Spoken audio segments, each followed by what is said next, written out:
Okay, so twice I have heard a pastor begin a Mark series. We're going to go through the Gospel of Mark. I want to make sure my microphone is on.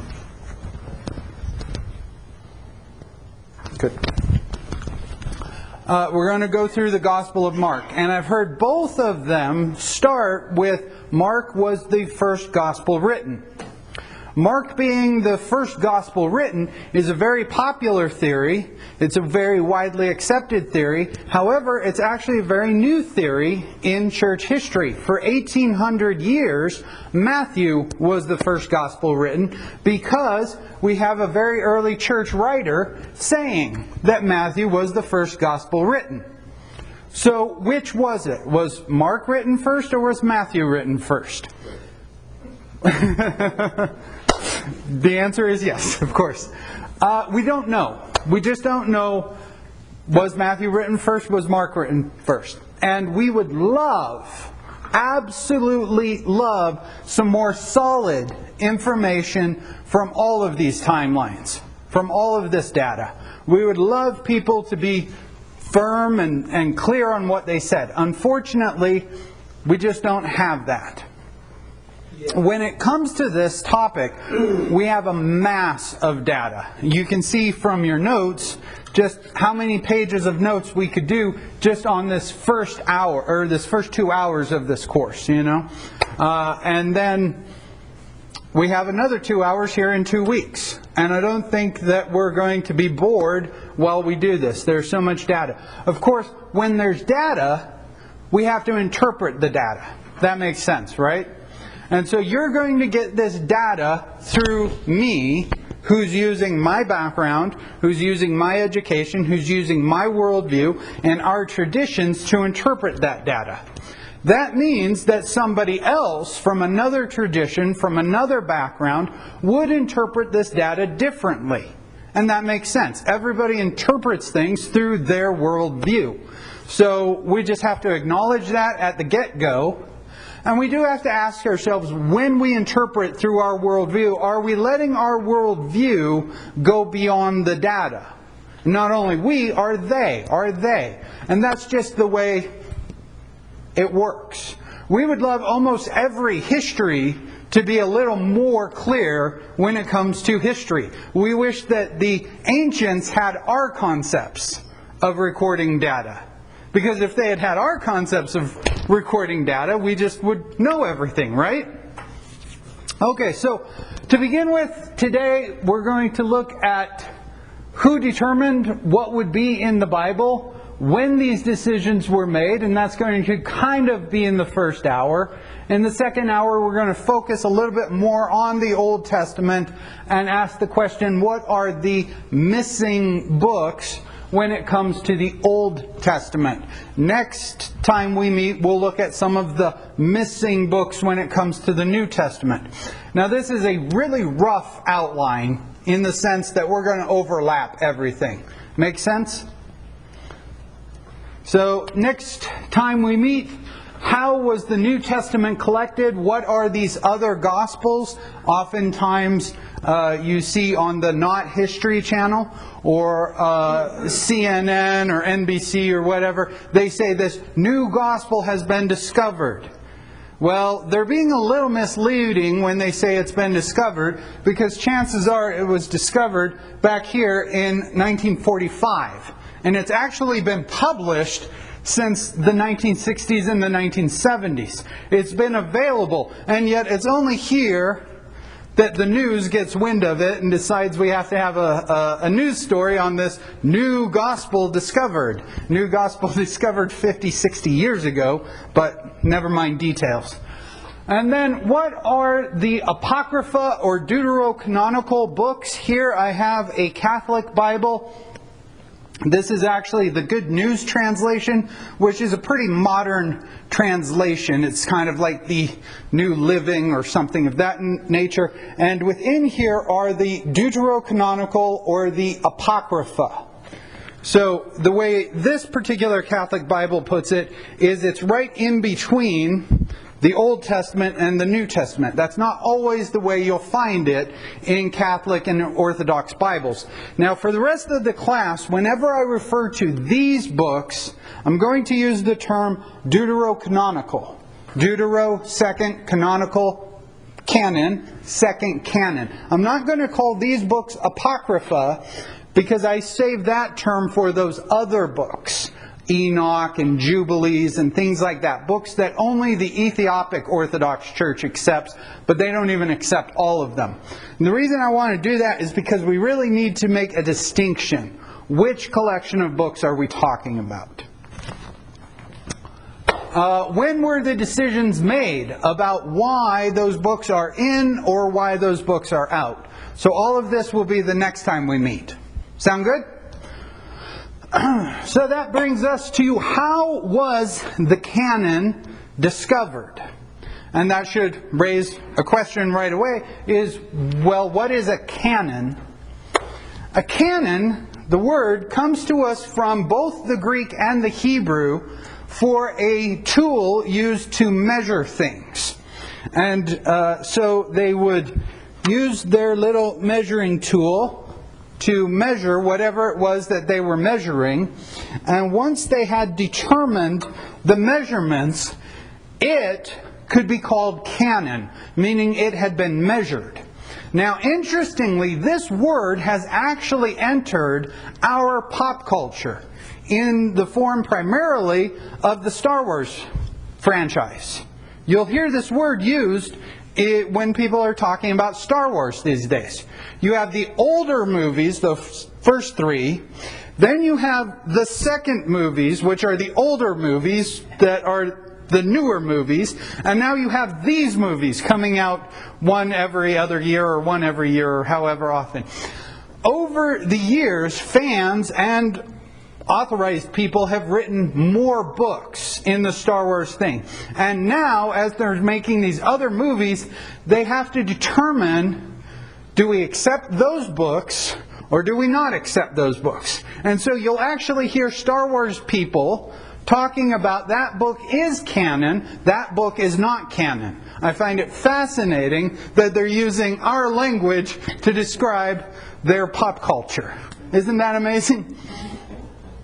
So the canon, it referred both to the tool used to determine if the measurements were reached, and then it referred to what was measured. So basically, when we say that the Bible is canon, we're saying that it has been measured and it is found to meet the measurement requirements.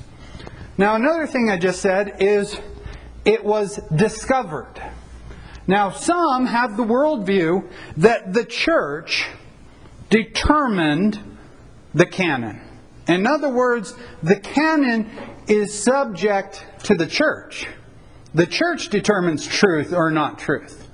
However, that's not my view, and that's not the majority Protestant view.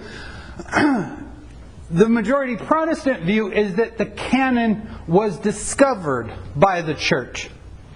Here you see a picture of one of my knives.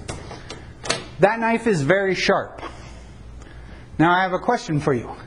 Is that knife very sharp because I just told you it was very sharp? Or is that knife very sharp because it's very sharp? Now if we had the knife here, I could let you use it and you could try to cut something. And we could see if it cuts that thing, right? And if it cuts that thing, it is very sharp, right? But if it doesn't cut that thing, it's not very sharp. But it's not sharp because I told you it's sharp. It either is or isn't sharp. And we can only discover if it is or isn't sharp. Here you see a bottle of over-the-counter pain reliever. Now, is this bottle an over-the-counter pain reliever because I told you that it's a pain reliever? Is it a pain reliever because the store sells it with the words pain reliever on it? Is it a pain reliever because the FDA says that it's a pain reliever? Or is it a pain reliever because it has this particular drug in it? And science has discovered that this particular drug has this effect inside our bodies, that it relieves our pain. Well, once again, it's not I told you and that makes it a pain reliever or any of the others. We have discovered that this drug can relieve pain, and so we sell it as a pain reliever because it can do that. That's how I feel what we mean when we say we discovered these books are canon. That should then ask, how was the writings' canonicity discovered? Now, I would love to tell you that we have a rabbi or we have a collection of rabbis during this time period who sat down and answered this question for us. Unfortunately, we don't have that. And I would love to tell you that we have a church father sometime in this time period that sat down and wrote, here's how we discovered this book was canon. Unfortunately, we don't have that. So what we've had to do is a little bit of detective work. We've had to look at why we think the Jews accepted the Old Testament books as Scripture, and we've had to look at what do the church fathers, what do the apostolic and post-apostolic fathers say about the Scriptures? What can we infer from that? And that's what these next couple qualifiers are. And I have to say that not all qualifiers match exactly. They're not a in, out, pass, fail sense. Because we have to determine who the author is. We have to determine what it was written for. And was it written with authority and things of that nature. And that leads us to our first one. Was it written by a prophet? And here we can use this for both the Old Testament and the New Testament because we see in the book of Acts that prophets played a role in the church. What role exactly did they play and how did that prophetic gift work? Those are a little bit of mystery, but sometimes we can see Peter and Paul and John and so forth doing what we usually refer to as prophecy, in the sense of prophecy is a prediction of something to come. But that's not the best way to describe the New Testament as a whole. It can also be, was it written by an apostle? Now that right there should raise two books right off the top of your head. Wait a minute, what about Mark and Luke? Mark's not an apostle, Luke's not an apostle. Why do they write? And why do we then accept them if they're not written by apostles? We have very early church writing that tells us that Mark wrote Peter's gospel. And here's where we have a little bit of a, we don't know what to do with this. One source very early tells us that this happened while Peter was alive. Another source tells us that it happened after Peter died. What we can take away from that is both sources say that Mark wrote Peter's gospel. Did it happen while he was alive or did it happen after he had died? We're a little unsure about that. But one of those sources also tells us that Luke wrote Paul's gospel. So we have Mark and we have Luke, not apostles, but associates of apostles. And that leads us to, was it written by a prophet? Was it written by an apostle? Or was it written by a close associate of an apostle? We also have one more qualifier of this. Was it written by an amanuensis? And I have no guarantee that I'm pronouncing that word correctly. Was it written by an amanuensis or a scribe? A scribe of an apostle. Now, I wanted to find this. I absolutely loved this video clip I watched one time. It was an interview, and it was an interview with an atheist interviewing a scholar, and this scholar was not an evangelical, he was not a conservative. I want to say it was Bart Ehrman. I can't guarantee it was Bart Ehrman, but I think it was Bart Ehrman. And anyways, they're discussing the writing of the New Testament, and the atheist refers to one of Paul's books, and I want to say it was Romans, and says, well, did Paul even write that book? And you could hear the scholar say, that's not one of the questioned Paul epistles. We're all sure that Paul wrote that book. And the atheist then says, well, what about a scribe writing this? And you could hear the scholar like holding back his, like, you poor person.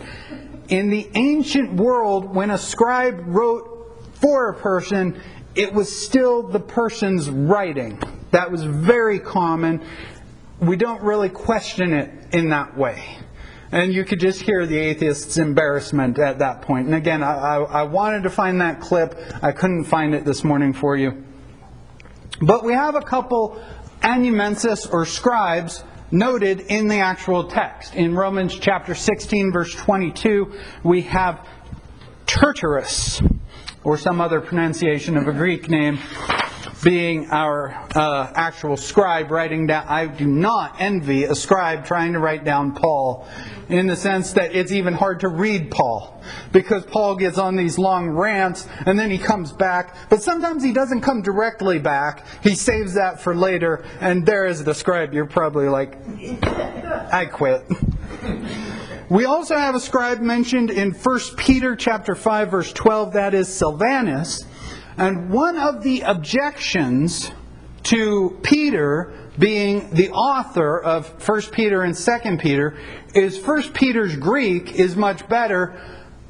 The Greek in the second letter of Peter is so different from the first letter that it can't be Peter writing it. Or perhaps Silvanus wasn't available to write that letter, and perhaps he had to use a different scribe to write that letter. Just saying. And that would make sense. Who was Peter? Peter was a first century Jewish peasant fisherman. Is it possible that Peter didn't even know how to write Greek? It's possible that Peter didn't even know how to write Greek, and so he had to rely on anumensis to write those things. Is that also the answer to the mystery about John? The Gospel of John is written in such perfect Greek, and the book of Revelation is written in a kind of sloppy Greek. Could it be that John had an anumensis, or another kind of scribe, when he wrote his Gospel, but while he was on the island of Patmos, he had to rely on his own Greek? Could that be an answer to why those two books say that they're written by a John, and yet their Greek is so different? It's a possibility. Another question is, was the author confirmed by God? In other words, not only do we have a prophet or an apostle or an associate of an apostle or a scribe of an apostle, but does the person speaking carry the credentials of I'm speaking for God? We have examples like for Moses. In the book of Exodus, Moses performs miracles. Miracles that a mere mortal can't do. A mere mortal cannot perform those kind of miracles that we see in the book of Exodus and then into Numbers and things like that, right? And those were signs to the community that Moses is speaking for God. You'll also remember the episode in 1 Kings chapter 18, Elijah versus the prophets of Baal, and they all gather up on Mount Carmel, and they're going to have the sacrifice, and whichever God responds, he's the true God. Well, when Elijah does this, not only is Elijah's God the true God, but Elijah is a spokesman then for God, because he's doing things that mere humans can't do. Now, Elijah is not one of our writing prophets, and you've got to ask yourself, now wait a minute. We have no recorded miracles by somebody like Isaiah or Jeremiah or Ezekiel. And you're right, we have no recorded miracles by them. However, if we accept the time period that they're reportedly writing in, and we'll get into why we can accept the time period that they're reportedly writing in, they're able, especially when it comes to something like Daniel, writing in the 6th century, he's able to predict the next couple hundred years pretty accurately. That's a miracle unto itself, isn't it? Then we get into Jesus, of course, and we have Jesus performing miracles. Jesus walking on water, healing people, casting out demons, multiplying fish and loaves, right? And in the book of Acts, when the apostles are trying to spread the Gospels, they actually refer to Jesus who performed miracles in your sight. In other words, saying he has the authority of God. Then we have the apostles right there in the book of Acts, also performing miracles, which should be a sign, hey, we're God's spokesman. Paul, in particular, in the book of Acts, he gets a couple miracles, right? He also then, when he's talking to the Corinthians the second time, trying to say, I am an apostle, he says, wasn't I with you? And didn't you see the acts of an apostle performed in your sight? So that has to be a consideration. Not only is the author an apostle, a prophet, an associate, but does he have the power of God working with him? Does it, the writing, does it reflect accepted doctrine? And here we have to take a moment, we have to pause, and we have to look at the time period that we're speaking about. One of the common objections that people raise when it comes to our New Testament and what we can dub orthodoxy, and then when we look at these other texts discovered at Nag Hammadi, and they represent not orthodoxy or heresy, it's often charged that the church that became orthodox bullied those other churches out of existence. And they persecuted them until they were all gone and what became orthodoxy was the only one standing. Now that's an interesting theory, except when we talk about the time period that we're actually discussing. Here you see the Council of Jerusalem in about 50 AD. That's recorded in our book of Acts, Acts chapter 15, where the church determines that circumcision is not required to become a Christian. We have the destruction of Jerusalem in 70 AD. So actually it's between about 50 and 70 that we can actually see Christianity becoming not so much a Jewish movement, not so much a Jewish sect as we see them described in the book of Acts, and actually becoming something distinct, something that can be regarded as different, because in between those we have the Nero persecution beginning in about 64, where Nero begins to persecute the Christians but not the Jews. Then in 95 we have the Domitian persecution. You'll notice a question mark there by the Domitian persecution. History is not clear on what exactly and how intense exactly the Domitian persecution was, and I just want to acknowledge that there's lots of questions regarding the Domitian persecution. We won't get state-sponsored, as in Nero or Caesar is persecuting, again, until about 250, and then again the Diocletian persecution in 300. So here we have state persecution, and here we have state persecution. During this time period, it really depends on where you live, whether or not you'll face too much persecution. That will be much more governor persecution and much less emperor persecution. That makes sense, right? Everybody can, what I just said makes sense. You might live in a part of the Roman Empire here where the governor is not very nice to Christians and does allow people to persecute Christians. And you might live in a part of the empire where the governor doesn't care too much about this, but he doesn't want it going on. We have texts that actually talk about how to persecute Christians, when to persecute Christians, and how to test whether or not somebody is a Christian or not from the Romans' perspective during this time period. The point being, during this time period that we're talking about, Christians, depending on where they live, they may gain some local popularity. They may even, depending on their business, reach some sort of business influence. But we're not talking about a time period when the church actually has authority. We're not talking about a centralized church. We're not talking about a church that has the authority to say, let's go persecute that group. Let's break into their house and burn their scriptures and do bad things to people.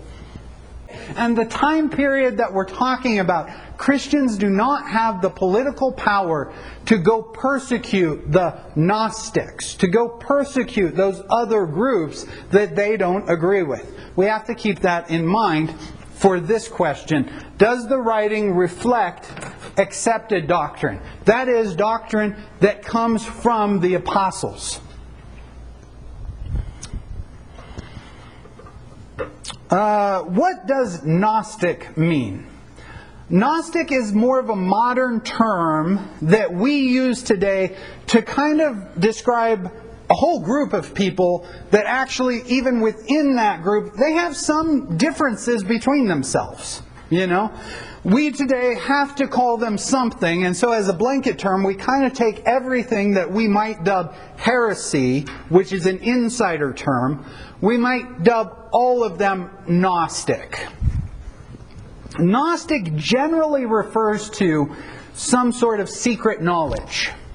Some sort of, this isn't for everybody, this information is only for the initiated. This is kind of insider information.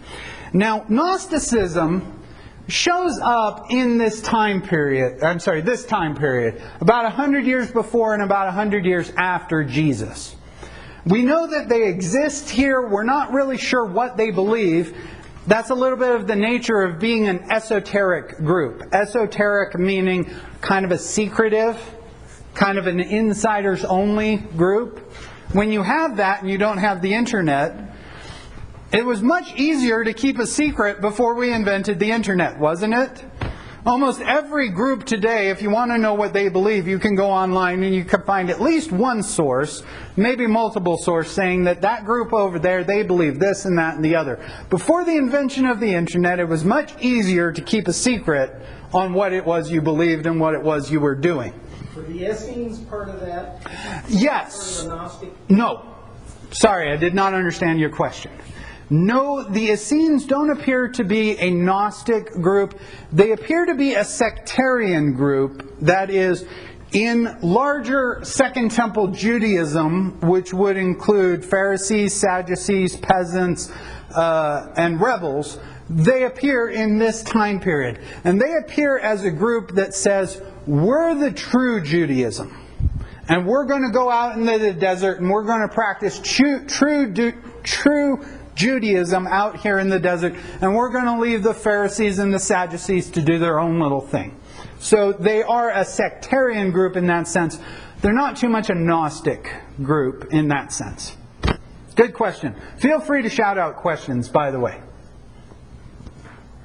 During Second Temple Judaism, we have absolute monotheism in Judaism. And I can't stress enough how monotheistic Second Temple Judaism was. Second Temple Judaism was so monotheistic to say the God of Israel is the one and only God. There are no other gods. We do see the Abrahamic religion, we do see the reference to other gods. Now, do they believe that those are real gods? Do they believe that there's some kind of demon god? What exactly they believe about them? You see them mentioned in the books of Moses.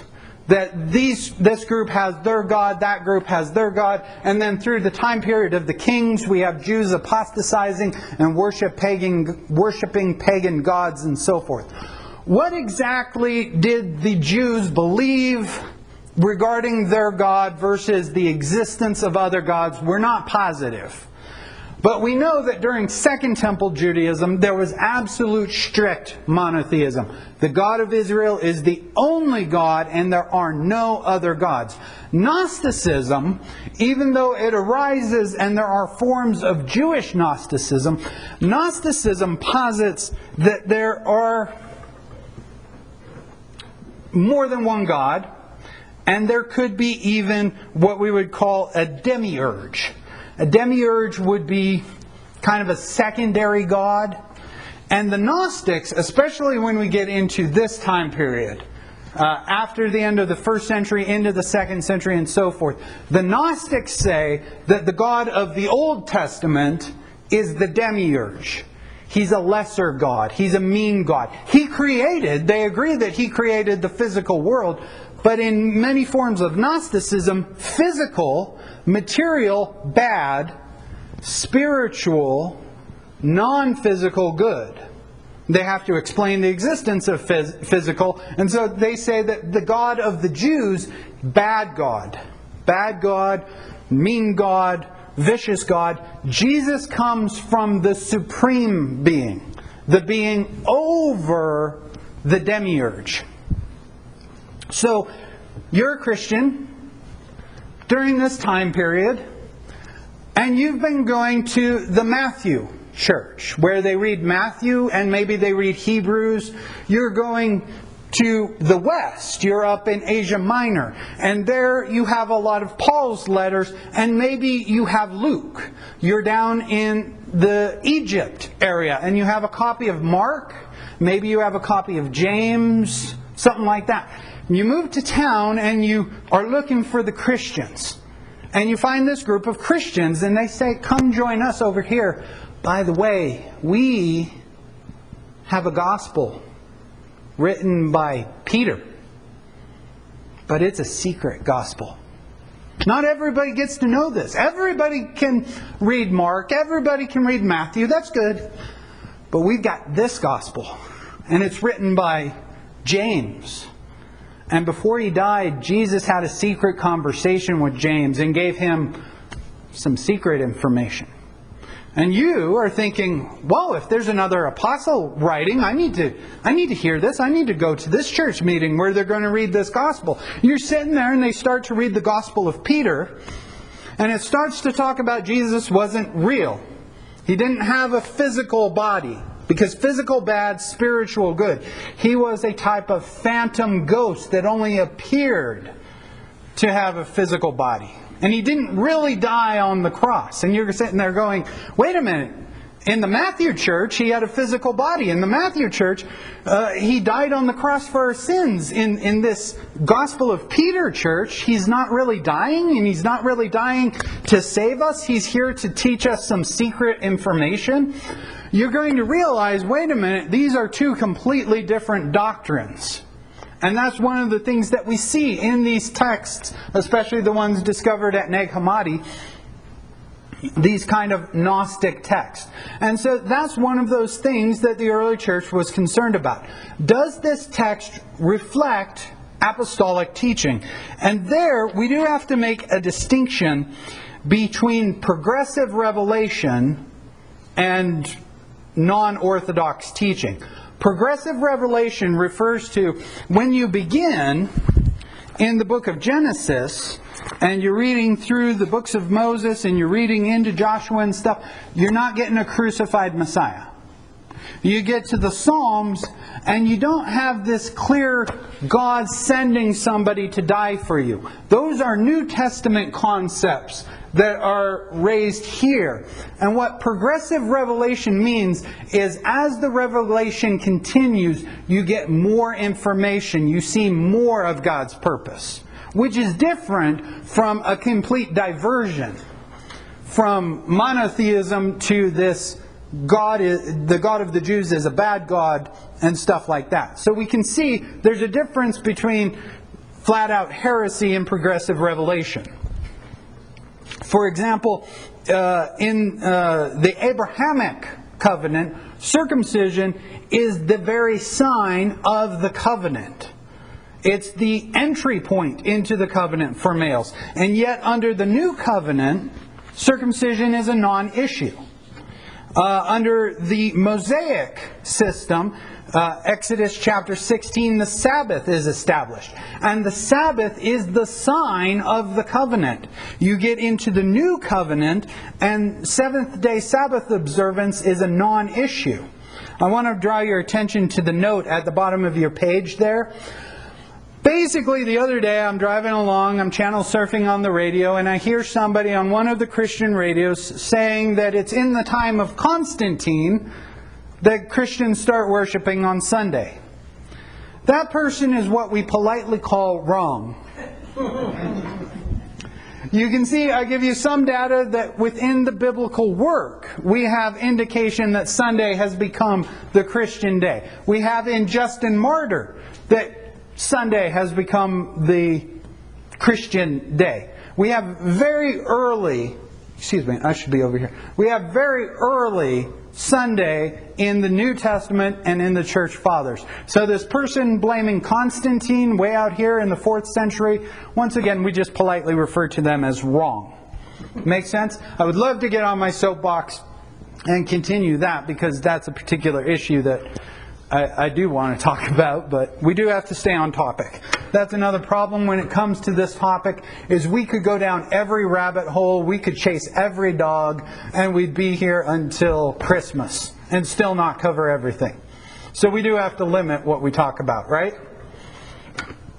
Another question is, was the writing accepted, collected, and read by the people of God? And that's a little bit of a kind of sometimes not kind of question. We do know that the Jews have their writings, and we do know that there's a great deal of Christian literature, and here I'm using the word Christian to be very broad. Not just apostolic Christian, but all sorts of Christian ideas. Way out here, we start to get some of the infancy Gospels. And some of the infancy Gospels do not fall under the category of Gnostic. For example, Pseudo-Matthew is not a Gnostic text. And actually, Pseudo-Matthew is way out here somewhere. But anyway, Pseudo-Matthew is just one of those. We don't have a lot of stories about Jesus' boyhood. We don't know what life was like in the carpenter's house. So let's just kind of imagine what life could have been like in those kinds of texts. They're not Gnostic in the sense that I have some secret data to give only you. They're just not right. They're not apostolic. They're just religious fantasy. We have many of those books today, don't we? Poetic license. A lot of poetic license.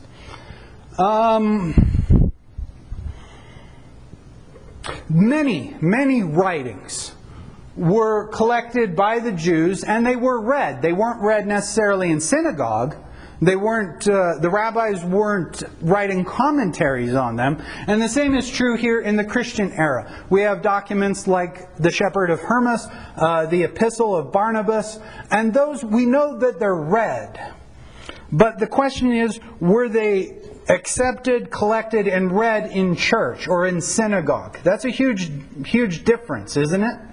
Are we reading, like, let's take a modern book, let's just make one up, and to read it from the pulpit, are we reading it as, here's a book that's being read today in Christianity, or are we saying, thus says the Lord, because those are two completely different positions, right? We can see that. So that's a question that the church had to wrestle with, as to, especially when it comes to the West and when it comes to the East. Keeping in mind that we don't have email back then. That would be terrific if we had email back then. Because books could get to the church right away, and they could respond right away, and we could actually have the response of the church. You notice that in 1 Corinthians and 2 Corinthians, Paul talks about the letter you wrote me. Gosh, would we love to have the letter that they wrote him, because maybe that would help us to understand what Paul is talking about specifically when he responds to the church. But anyways, we're talking about a time period where travel, yes, under Rome, it's better, but it's not perfect. And especially books like Hebrews, James, Jude, they're written in the East. They're written in Jerusalem and in Palestine and those areas. And Paul's letters, they're written in the West. So it takes time for the Western letters to reach the East, and it takes time for the Eastern letters to reach the West. And then there are questions about, is this an authentic letter or is this a forgery? Who made these decisions, and when did they make these decisions? Great question. And I would once again love to tell you that we have rabbinic writings from this time period that just blanket tell us. We're going to start with the Old Testament in this case. Starting with the Old Testament. who made the decisions over which books are in and which books are out of the canon. Not necessarily which books are read and which books are not read, but the rabbis in the Talmudic period would refer to a book as making the hands clean or making the hands unclean. In other words, this book was so holy that it could actually make your hands unclean, and you had to then go through a spiritual ceremony to make your hands clean again. Versus books that don't make your hands unclean. In other words, kind of like some of our books today, you think of the Purpose-Driven Life. Is it a good book? Yes. Is it Scripture? No. Those are some of the same kind of concepts that we realize the Jews were talking about, were thinking about. And now, maybe you've heard about the Council of Jamnia. The Council of Jamnia happened in 90 AD. Rabbis got together near Jamnia, and they are about 20 years after the destruction of the temple. And they're trying to figure out, without temple and without Jerusalem, how do we do Judaism? What does Judaism mean without a temple and without Jerusalem? And so that's what's going on at the Council of Jamnia. We know that the rabbis had discussions about books, specifically Proverbs, Ezekiel, Song of Songs, and Ecclesiastes. Were all discussed at Jamnia. Is it real or is it not real? But the Council of Jamnia did not issue any kind of what we would consider church council getting together and making a pronouncement. Jews don't think like that. You've got to remember that here, during the Second Temple period, we had Sadducees and we had Pharisees. We had people who say there is a resurrection and we had people who say there isn't a resurrection. Now, is that a small detail or is that a big detail? I would call that a big detail in my Christian mind, and yet the Jews don't see that. They see the Sadducees and the Pharisees both as Judaism. So at the Council of Jamnia, they haven't changed that kind of thing. They're not about to make some sort of definitive pronouncement. Once again, we know they discussed these books, and we know that they accepted these books.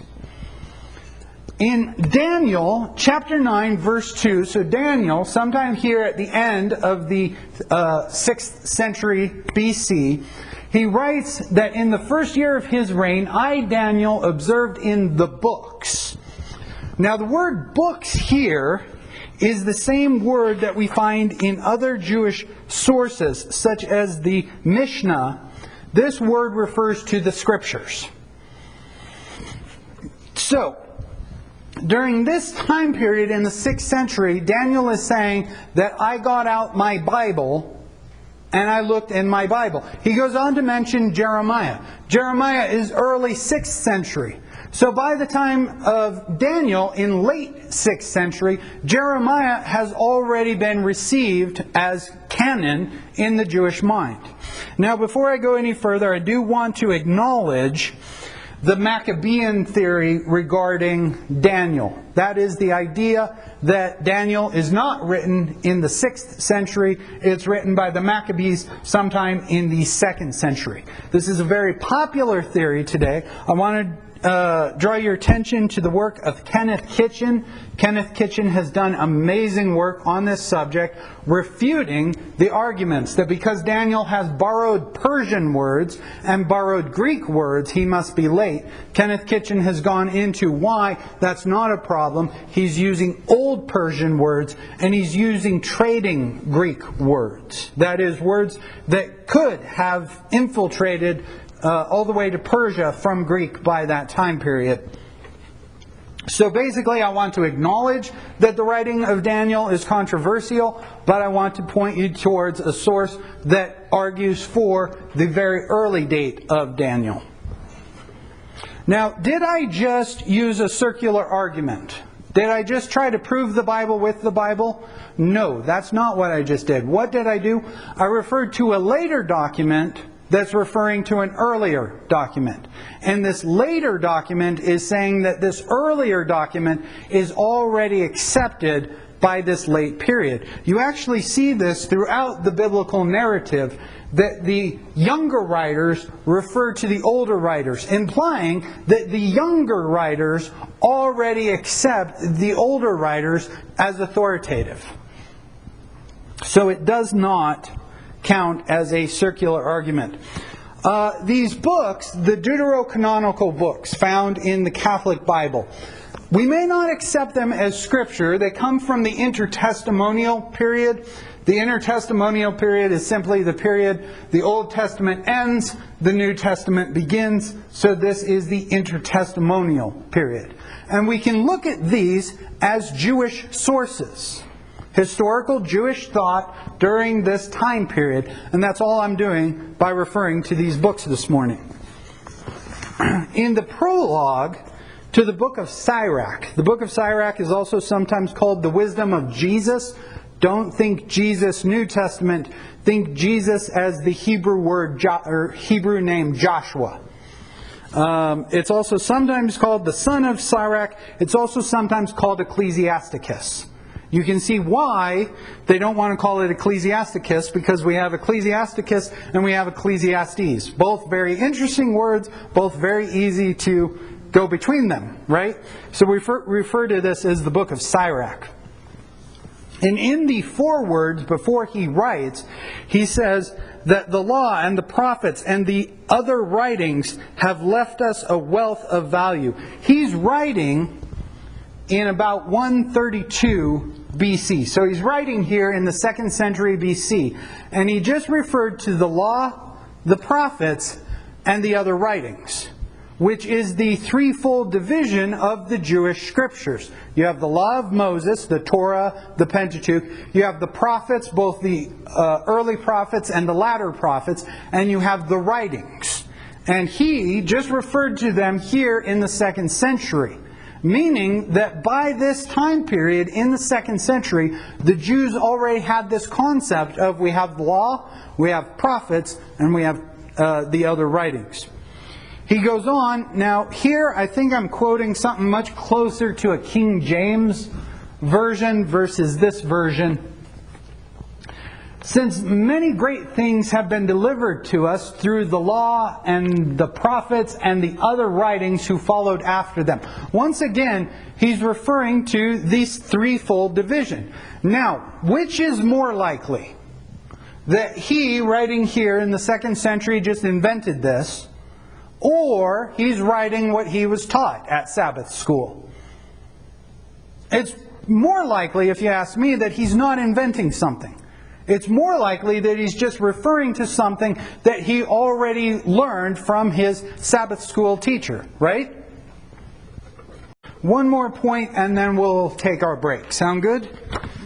Later in the book of Sirach, beginning in chapter 45, he refers to Moses.